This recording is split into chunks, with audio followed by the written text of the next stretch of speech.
ಡಾಕು ಮಹಾರಾಜ್. ಇದು Balayya main ಲೀಡ್ರಲ್ಲಿ act ಮಾಡಿರೋ Telugu cinema. ಇನ್ನು ಈ ಸಿನಿಮಾ ಈ ಸಂಕ್ರಾಂತಿಗೆ ರಿಲೀಸ್ ಆದಂತಹ ಸಿನಿಮಾ. ಸೊ ಬನ್ನಿ, ಸಿನಿಮಾ ನೋಡಿದ ನನಗೆ ಸಿನಿಮಾದಲ್ಲಿ ಏನು ಇಷ್ಟ ಆಯಿತು ಏನು ಕಷ್ಟ ಆಯಿತು ಅಂತ ಕಂಪ್ಲೀಟ್ ಆಗಿ ಈ ವಿಡಿಯೋದಲ್ಲಿ ನೋಡೋಣ. ಇನ್ನು ಇದರ ಒನ್ಲೈನ್ ಸ್ಟೋರಿ ವಿಷಯಕ್ಕೆ ಬಂದರೆ, ಒಂದು ಕುಟುಂಬದಲ್ಲಿ ಚಿಕ್ಕ ಮಗು ಇರುತ್ತೆ. ಆ ಮಗುವಿಗೆ ಹಾಗೆ ಆ ಕುಟುಂಬಕ್ಕೆ ಒಂದು ಪ್ರಾಬ್ಲಮ್ ಬರುತ್ತೆ. ಆ ಪ್ರಾಬ್ಲಮನ್ನು ಕಾಪಾಡೋಕ್ಕೋಸ್ಕರ ಮಹಾರಾಷ್ಟ್ರದಿಂದ ಡಾಕು ಮಹಾರಾಜ್ ಎಂಬ ವ್ಯಕ್ತಿಯನ್ನು ಕರೆದುಕೊಂಡು ಬರ್ತಾರೆ. ಆ್ಯಕ್ಚುಲಿ ಈ ಡಾಕು ಮಹಾರಾಜ್ ಯಾರು, ಇವನಿಗೂ ಈ ಮಗುವಿಗೆ ಹಾಗೆ ಕುಟುಂಬಕ್ಕೆ ಇರೋ ಸಂಬಂಧ ಏನು ಅಂತ ನೀವು ಸಿನಿಮಾ ನೋಡಿದ್ರೆ ತಿಳ್ಕೊತೀರಾ. ಇನ್ನು ಸಿನಿಮಾದಲ್ಲಿ ನನಗೆ ಇಷ್ಟವಾಗಿದ್ದು ಏನಂದರೆ, ಇದರಲ್ಲಿ ನನಗೆ ಸರ್ಪ್ರೈಸ್ ಮಾಡಿದ್ದು ನಾರ್ಮಲ್ ಆಗಿ ಬಾಲಯ್ಯ ಮೂವಿಯಲ್ಲಿ ಇರೋ ಹೈ ಲೆವೆಲ್ ಆಕ್ಷನ್ ಸೀನ್ಸ್ ಹಾಗೆ ವೈಲೆನ್ಸ್ ಅವೆಲ್ಲ ಇದರಲ್ಲಿ ಓವರ್ ಆಗಿ ಇರೋದಿಲ್ಲ. ಹಾಗೆ ಸಿನಿಮಾದ ಕತೆ ರೊಟೀನ್ ಆಗಿದ್ರು ಅದನ್ನ ಪ್ರೆಸೆಂಟ್ ಮಾಡಿದ ರೀತಿ ಚೆನ್ನಾಗಿತ್ತು.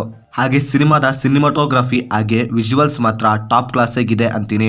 ಇನ್ನು ಸಿನಿಮಾದಲ್ಲಿ ಕ್ಯಾಮ್ರಾ ವರ್ಕ್ ತುಂಬಾ ಚೆನ್ನಾಗಿದೆ. ಅದು ಕೆಲವೊಂದು ಸೀನ್ಸ್ ಗಳಲ್ಲಿ ತುಂಬಾ ಎಫೆಕ್ಟಿವ್ ಆಗಿ ಕಾಣುತ್ತೆ.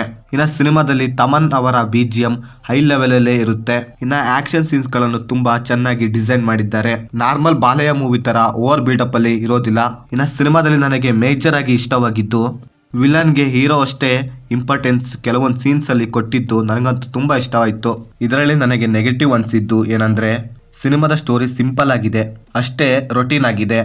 ಸಿನಿಮಾ ಮುಂದಕ್ಕೆ ಹೋಗ್ತಾ ಹೋಗ್ತಾ ಆರಾಮಾಗಿ ಪ್ರೆಡಿಕ್ಟ್ ಮಾಡ್ಬೋದಾಗಿತ್ತು ಸ್ಟೋರಿನ. ಹಾಗೆ ಸಿನಿಮಾದ ಕ್ಲೈಮ್ಯಾಕ್ಸ್ ಏನು ಇಂಪ್ಯಾಕ್ಟ್ ಬೀರೋದಿಲ್ಲ, ವೆರಿ ಸಿಂಪಲ್ ಆಗಿ ಎಂಡ್ ಮಾಡಿದ್ದಾರೆ ಅನಿಸ್ತು. ಹಾಗೆ ಸಿನಿಮಾದಲ್ಲಿ ಕೆಲವೊಂದು ಕ್ಯಾರೆಕ್ಟರ್ಗಳಿಗೆ ಅಷ್ಟು ಎಲಿವೇಶನ್ ಇರಲಿಲ್ಲ ಅನಿಸ್ತು. ಇನ್ನು ಓವರಾಲ್ ಆಗಿ ಹೇಳೋದಾದ್ರೆ ಇದೊಂದು ನಾರ್ಮಲ್ ಬಾಲಯ್ಯ ಮಾಸ್ ಮೂವಿ ರೀತಿ ಇರೋದಿಲ್ಲ. ಟೋಟಲ್ ಆಗಿ ಇದೊಂದು ಗುಡ್ ಮೂವಿ ಅಂತೀನಿ. ಒಂದ್ಸತಿ ಆರಾಮಾಗಿ ನೋಡಬಹುದು ಅಂತೀನಿ. ಇನ್ನು ಫ್ಯಾಮಿಲಿ ಜೊತೆ ಆರಾಮಾಗಿ ನೋಡಬಹುದು ಸಿನಿಮಾನ, ಯಾವುದೇ ಬ್ಯಾಡ್ ಸೀನ್ಸ್ ಇರೋದಿಲ್ಲ. ಸೊ ಇದು ನನಗೆ ಸಿನಿಮಾ ನೋಡಿದಾದ್ಮೇಲೆ ನನಗೆ ಅನಿಸಿದ ಒಪಿನಿಯನ್. ನೀವೇನಾದ್ರೂ ಆಲ್ರೆಡಿ ಸಿನಿಮಾ ನೋಡಿದ್ರೆ ನಿಮಗೇನು ಅನಿಸ್ತು ಅಂತ ಕೆಳಗಡೆ ಕಮೆಂಟ್ ಮಾಡಿ. ಹಾಗೆ ಈ ವಿಡಿಯೋ ಇಷ್ಟವಾಗಿದ್ರೆ ಸಬ್ಸ್ಕ್ರೈಬ್ ಮಾಡಿ. ಹಾಗೆ ಪಕ್ಕದಲ್ಲಿರೋ ಬೆಲ್ ಬಟನ್ನ ಕ್ಲಿಕ್ ಮಾಡಿ. ಮತ್ತೆ ಬೇರೆ ವಿಡಿಯೋದೊಂದಿಗೆ ಆದಷ್ಟು ಬೇಗ ಸಿಗುವ. By friends.